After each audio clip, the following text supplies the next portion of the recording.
Late 2017 I read a story here on Reddit of some girl who tripped on LSD every weekend for 10 months straight. A couple months later I had my first few trips. At some point in December I got a hold of a whole sheet and decided to one-up her by tripping for an entire year. And 2018 was that year. Every weekend and then some. I kept a record of it. 72 acid trips and 26 microdoses. Average trip dose of 168 micrograms. Max of 480 micrograms. Total of 12.5 milligrams of LSD consumed. 10% of the entire year was spent in various levels of psychedelia. What did this do?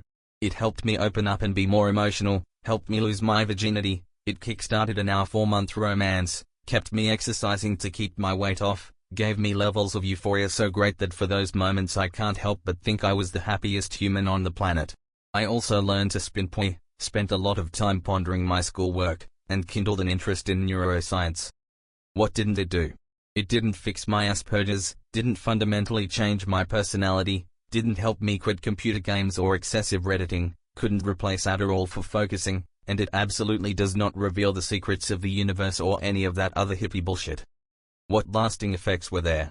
Well, I find it much more difficult to feel anxious about almost anything.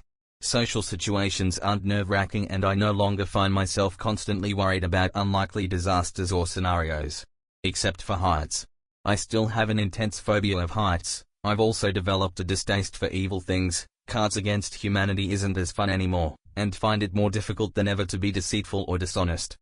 I've also gained the ability to lightly trip at will when sober. If I stare at things for long enough, then the visual effects normally experienced when tripping begin to reappear.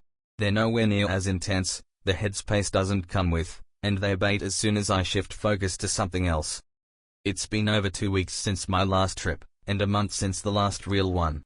I feel as normal as ever, for better or worse.